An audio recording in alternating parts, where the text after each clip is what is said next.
Olá amigos, sejam bem-vindos aqui à minha página querimigrar.com. Hoje vamos começar uma coisa nova. Tendo em conta que é um novo ano, vamos começar a fazer algo também de novo. E esta coisa nova, vou-vos ser muito sincero, não sei exatamente como é que vai correr, não sei com que periodicidade eu vou conseguir fazê-lo, mas vou fazer aqui um esforço para conseguir levar a bom porto este objetivo. E o objetivo, basicamente, é fazer uma análise das análises que vão sendo feitas por outros analistas, para já pelo Camilo Lourenço e a sua voz, a sua Cor do Dinheiro, mas também uma análise daquilo que eu vou descobrindo e que não é analisado pelos mídias, não é, ou pelo menos não é analisado pelos analistas, por alguma razão. No que diz respeito àquilo que nós temos vindo a assistir da Cor do Dinheiro, há sempre, quer dizer, o Camilo tem o direito de ter as suas opiniões, obviamente, mas há opiniões que ele imita ali na Cor do Dinheiro que me incomodam um bocadinho. Ou que me incomodam porque são um bocadito tendenciosas, em algumas alturas são verdadeiramente tendenciosas, ou por outras porque analisa os problemas, analisa as questões que vai ali dizendo, ou que vai ali apresentando, segundo uma perspectiva que, segundo a minha opinião, privada, particular, poderá não ser aquela pela qual eu a analisaria. E eu vou-vos dar aqui uns exemplos. Vi o trabalho que ele fez hoje na Cor do Dinheiro, em que fala de uma série de circunstâncias. E em algumas das circunstâncias das quais ele fala, eu acho que há mais coisas a dizer ou coisas diferentes a dizer. Mas antes de começar, vou pedir a todos vocês que estão aí a ver que me digam se me estão a ouvir bem e se me estão também a ver bem. Hoje penso que não há, pelo menos, grandes sombras. Fizemos aqui uma alteração nos focos que temos no teto. Eventualmente irei alterar novamente mais para a frente, mas para já, desta maneira, penso que não há, pelo menos, sombras. E em termos do som, já agora convinha sabermos se vocês me estão a ouvir bem neste momento que estou aqui a falar. Digam-me lá, por favor, se me ouvem, se não me ouvem. Sei que estão algumas pessoas a ver. Há algumas reações já, mas eu queria, sobretudo, que me escrevessem aí. O Zé Moreira está a dizer que está tudo bem, portanto acredito que os restantes também. Muito bem. Bom, então vamos lá ver, por exemplo, sobre o trabalho que fez o Camilo Lourenço hoje, aquilo que me é dado dizer como voz do povo, Vox Populi, que é daí que vem esta voz do povo, ou seja, eu considero que sou uma pessoa, não sou uma pessoa, não sou um jornalista, não tenho contactos nos ambientes de influência e políticos que os jornalistas normalmente têm, portanto, eu vou dar aqui a minha opinião como homem do povo, não mais do que isso. Talvez investigue um bocadinho mais do que eventualmente outras pessoas, não sei, mas é somente voz do povo, sem quaisquer contactos que tenha de lado nenhum, ao nível político, ao nível televisivo, jornalístico, zero bloggers, zero, para já. Não quer dizer que mais para a frente não comece a trazer inclusivamente aqui outras pessoas para elas também darem as suas opiniões sobre as coisas que vamos ouvindo, que vamos vendo e coisas que até não são analisadas. Mas muito bem, vamos então começar, companheiros. Vamos lá então. Fala então o nosso amigo Camilo Lourenço da Isabel dos Santos, que terá feito um direto no Instagram a justificar-se sobre o facto dela ter tido os seus bens arrestados e que a determinada altura, e que parece, segundo eu não vi, mas o segundo diz o Camilo Lourenço, ela vê-se ali até com o comportamento, o body language, que demonstra que ela está muito preocupada com aquilo que está a acontecer. E dizia o Camilo Lourenço, é isto que eu vou aqui comentar, dizia o Camilo Lourenço que nós devemos confiar na justiça, porque em países democráticos, o que ele diz, a justiça tem que funcionar. E não há, segundo ele, isto é o que me tocou mais, nestes países não pode haver intocáveis. Ele não estava a falar de Portugal, com certeza. Eu, em relação a Angola, eu não faço quaisquer comentários, não conheço minimamente a realidade angolana para além daquilo que nós vemos nos jornais, e às vezes algum angolano que imita algumas opiniões, e alguns angolanos que estiveram, algumas pessoas que estiveram em Angola a trabalhar e que deixaram lá muitos milhares de euros. Mas enfim, ou seja, aquilo dá a ideia que efetivamente é capaz de ser ainda pior do que Portugal. Não sei em termos de justiça, não faço ideia. Alguma coisa está a acontecer. Se são só estes novos juízes, será que são novos, que estão ligados a esta nova força política, será que é assim que acontece lá? E que nessa altura o que vão fazer é perseguir os políticos antigos, será que é isso que está a acontecer? E que, portanto, vão sacar-lhes a massa toda porque estes já não conseguem sacar nada, será que é isso que está a acontecer? Não faço a mais pequena ideia. Pode ser que o João Lourenço seja verdadeiramente um indivíduo impoluto e que não sei, incorruptível, e que está a tentar limpar Angola de toda a criminalidade que nós temos ouvido destes últimos anos a esta parte, ou pode ser que seja mais um e que esteja a estabelecer o seu povo. Não faço a mais pequena ideia. Não faço.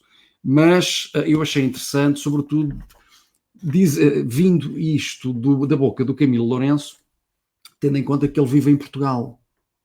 E quando ele diz que nos países, enfim, democráticos, digamos assim, não pode haver intocáveis, ele não tem olhado muito aqui para Portugal. Onde é que está o Ricardo Salgado? Não está livrezinho e satisfeito da vida? O Oliveira Costa, que inclusivamente já foi indiciado, aliás, tem 15 anos, salvo erro, foi-lhe imputado 15 anos de prisão e continua livre. Não há intocáveis. Quantos autarcas não há? Como é que é possível não haver intocáveis quando nós sabemos que há tantos autarcas, alguns que inclusivamente fugiram do país devido aos crimes que tinham cometido, voltaram e até ganharam a Câmara de volta e nunca foram parar à prisão? Não há intocáveis. Há intocáveis, há.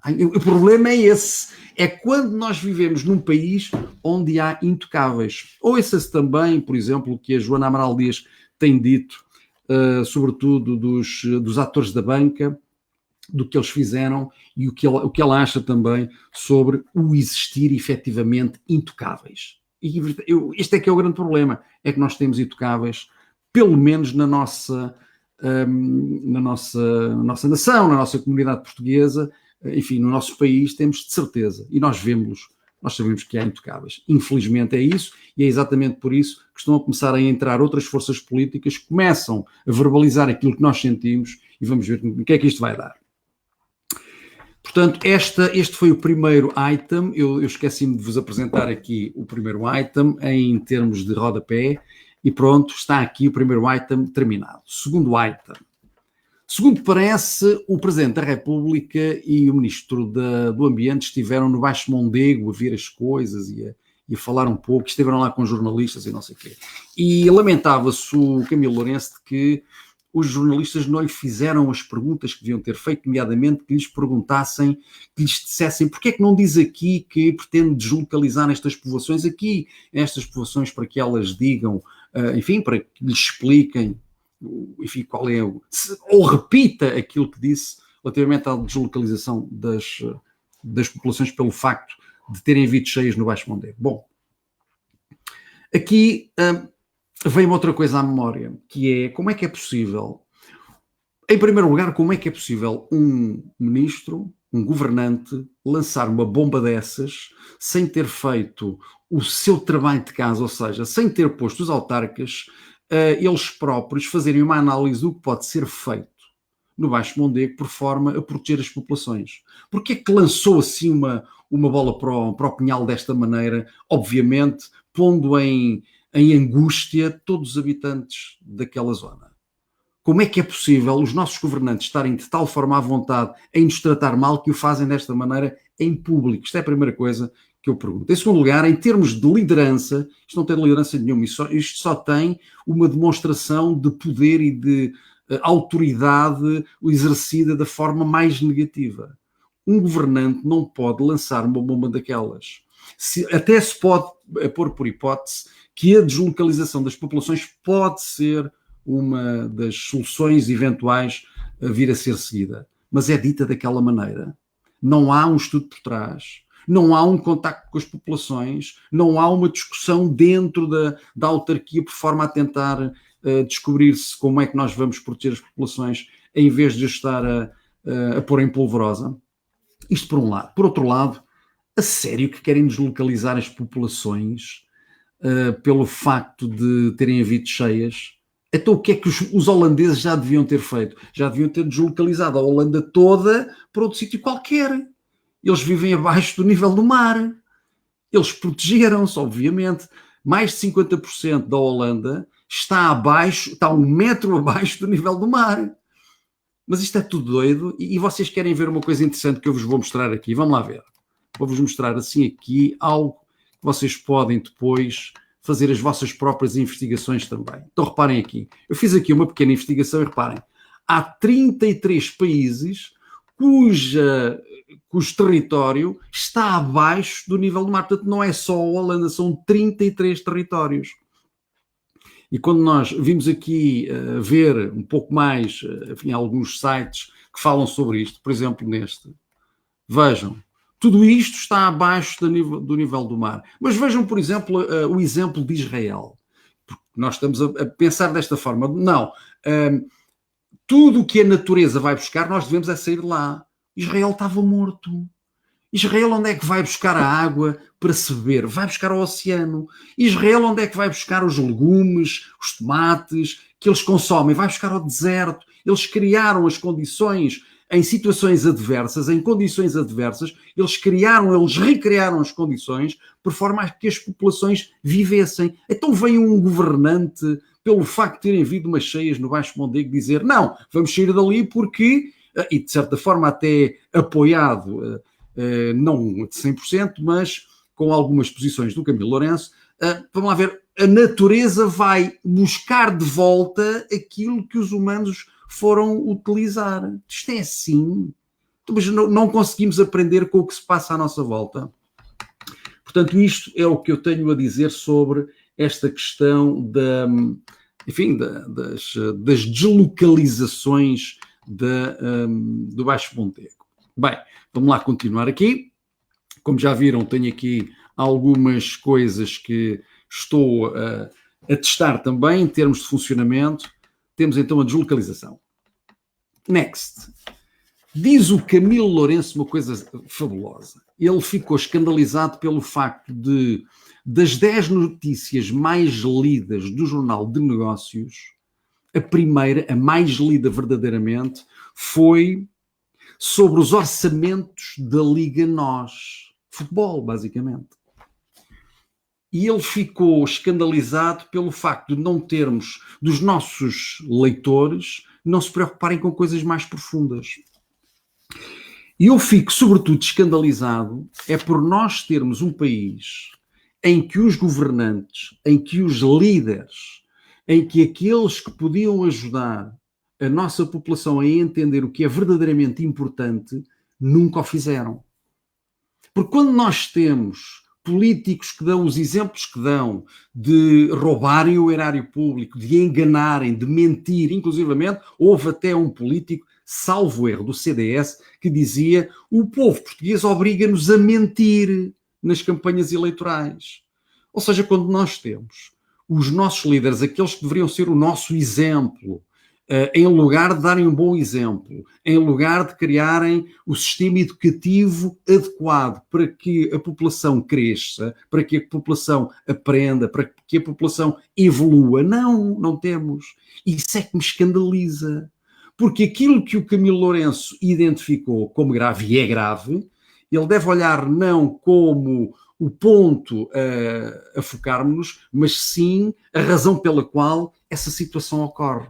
E é nisso que os Antónios Costas, os Passos Coelhos, os Guterres, essa malta toda que nestes últimos anos andou a gerir Portugal, nunca quiseram resolver. Quiseram efetivamente criar aquilo que o Camilo Lourenço identificou, que é o foco por coisas que não têm interesse rigorosamente nenhum. Mas foi para isso que nós fomos sendo encaminhados. Chama-se isto a estupidificação do ser humano. Agora, o problema está a montante, não é jusante. Bom, isto em relação às notícias mais lidas.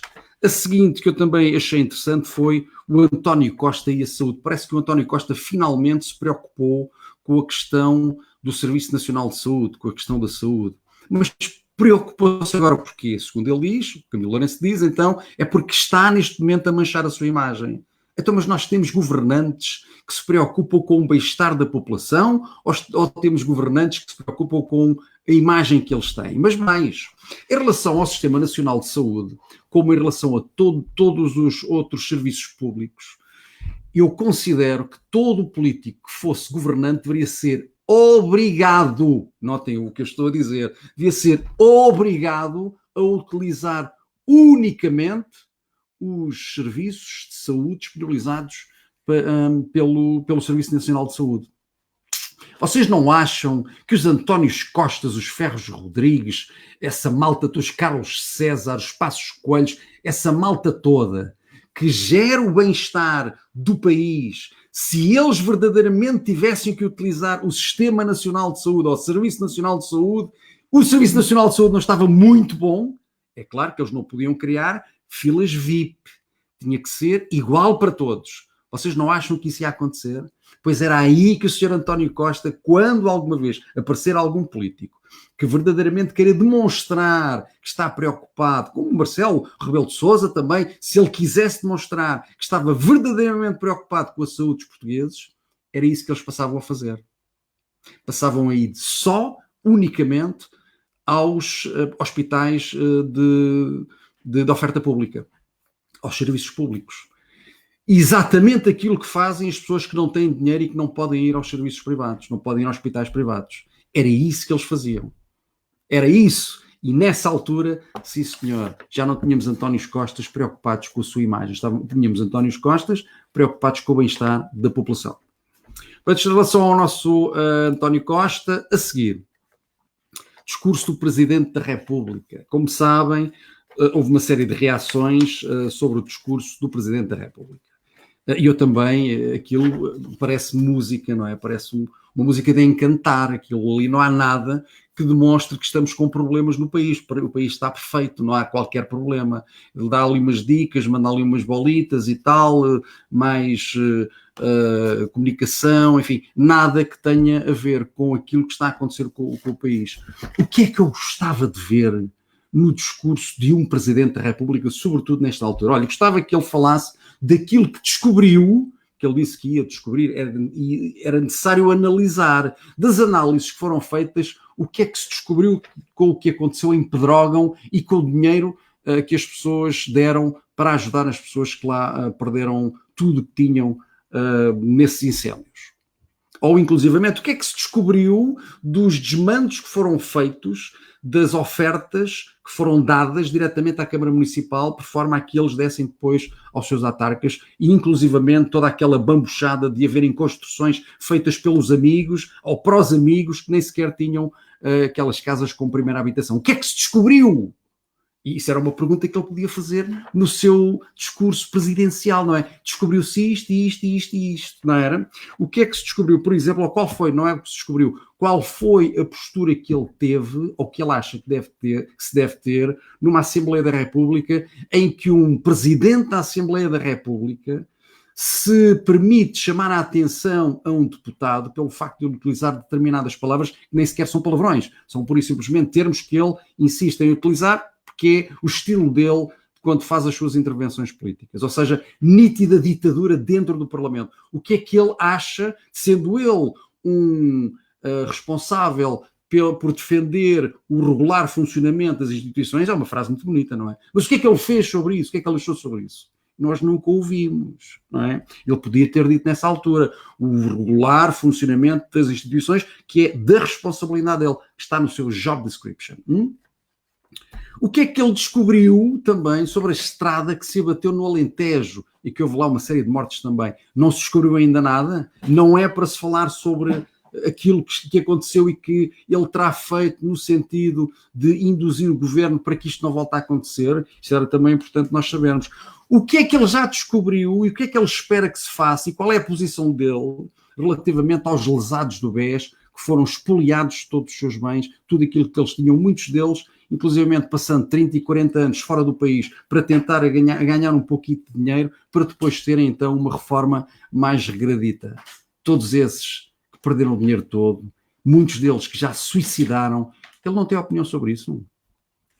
Mas mais, qual é a posição E o que é que ele já descobriu também sobre a responsabilidade dos banqueiros na crise que nós estamos a viver em Portugal. Mais, na ordem dos 20 bilhões de euros já foram injetados em bancos. E quantos indivíduos é que estão neste momento presos por causa disso? Armando Vara, o único, quer dizer que é o único. Então todos os outros administradores, todos os outros bancos que levaram a que Portugal entrasse numa recessão gravíssima e que vai entrar novamente, segundo os analistas dizem. Qual é a posição dele sobre isso? Sobre as multas dos partidos que prescreveram, o que é que ele achou disso? Qual é a sua posição sobre isso? Umas irregularidades relativamente ao financiamento dos partidos, que estas irregularidades foram detectadas em 2009 e em 2019 prescreveram. O que é que ele achou pelo facto de termos uma justiça que para os partidos demorou 10 anos a tomar uma decisão e foi para aceitar a prescrição das multas que eles deviam pagar? O que é que ele achou sobre isso? Nós nunca ouvimos o Marcelo dizer nada sobre isso. Sobre o facto dos nossos amigos políticos terem as suas declarações de rendimentos somente em papel, não estarem em formato digital, por forma a ser muito difícil sabermos o que é que eles andam a declarar. O que é que ela acha sobre isso? Que os políticos tenham uma forma diferente de se registar os seus bens, fazer o registro e a declaração dos seus rendimentos, ser a partir de papel, sendo que nós sabemos que tantos papéis desaparecem, até dos tribunais. O que é que ela acha sobre isto? Em termos de segurança, o que é que ela acha sobre isso? Nós gostávamos que o Sr. Presidente da República desse a sua opinião sobre isto. Era sobre isto que nós gostávamos de ouvir. Isto e muitas outras coisas, obviamente, nós gostávamos de ouvir o Marcelo Rebelo de Sousa opinar. Bom, mas isto foi sobre Camilo Lourenço, mas eu vou-vos mostrar aqui mais outras coisinhas que eu penso que são também interessantes, que eu descobri, que talvez vocês gostem também de analisar, que é, vamos lá ver então. Isto foi sobre aquilo que nós falámos há bocadinho. Vocês lembram-se da médica agredida com violência no Hospital de Setúbal? Parece que já tem um copycat. Neste momento, mais um médico foi agredido com socos e pontapés pelo facto de ter recusado passar uma baixa. Um médico de 66 anos foi agredido por um miúdo de 21 anos, que depois ele veio a descobrir, razão pela qual terá, obviamente não lhe terá dado a baixa. Ele queria que lhe estendesse a baixa, ele não aceitou isso, porque o miúdo afinal ia aos médicos, até médicos diferentes, a instituições diferentes, depois passavam em medicamentos, ele nem sequer utilizava medicamentos nem nada. Basicamente o que o miúdo anda a fazer é safar-se ao trabalho, nada mais do que isso. Mas foi agredido novamente. Isto incomoda-me, isto não há ninguém que deite mão a isto de uma vez por todas. Não consigo entender isto. E depois temos outra que é, recentemente veio-se a descobrir que temos uma escultura comprada por Lessa da Palmeira, salvo erro, em Lessa da Palmeira, exatamente. Portanto, o autarca de Lessa da Palmeira comprou uma escultura. Vocês reparem que isto é pago com o dinheiro dos contribuintes. Hein? Isto não foi o presidente da Câmara de Lessa da Palmeira que pagou isto. Obviamente fomos nós que pagamos isto. E é interessante vermos que temos esculturas que são pagas pelo erário público a custarem 300 mil euros e que têm este aspecto. Vocês já viram isto? Isto faz algum sentido? 300 mil euros por isto? Mas deixem-me mostrar-vos um bocadinho mais. Não é só isto, é isto aqui. Isto é que é a escultura que custou 300 mil euros.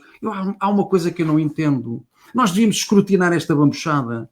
Como é que eles fazem para fazer a compra destas esculturas? Enfim, eu até aceito que a arte seja uma componente importante do desenvolvimento social. Aceito isso.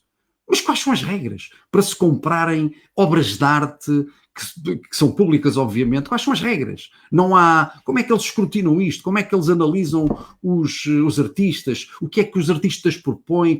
Em que é que eles se baseiam para decidir aceitar uma proposta em relação à outra? Como é que eles fazem isto? Eu como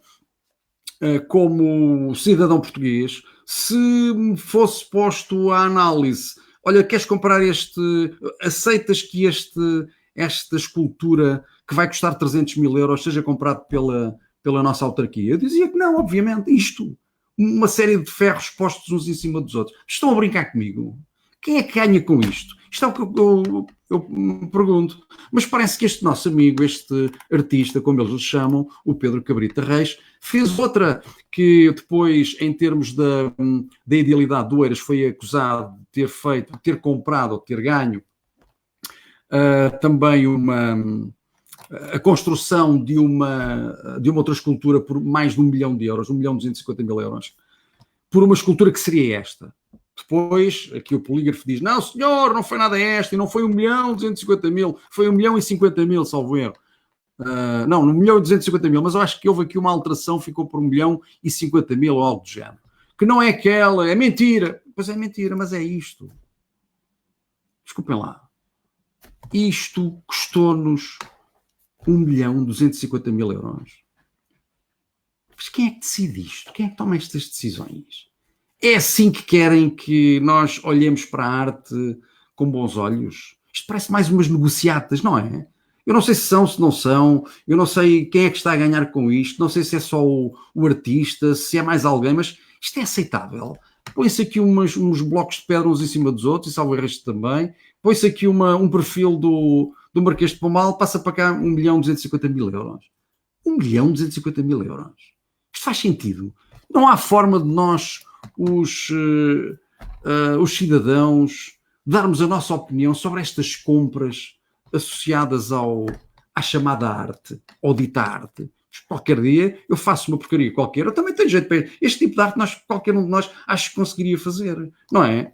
Portanto, custa-me ver estas coisas a que nós vamos assistindo, desta forma como os governantes, os autarcas, os ministros vão utilizando o nosso dinheiro, e isto revolta-nos. Por isso é que, como não há uma forma clara e, como direi, consistente e equilibrada de utilização do dinheiro que nós pagamos nos impostos, obviamente que isto incomoda e perdem toda a credibilidade em termos de CEOs, em termos de líderes, porque é por isso é que eles não valem rigorosamente nada. O problema é que neste momento, quando aparece uma pessoa nova que diz, não, eu não concordo com isto, está tudo errado, isto está uma cambada de gatunos, criminosos, e o que eu quero é fazer completamente diferente, pá, este gajo é de extrema-direita, vamos já pô-lo daqui para fora, não é?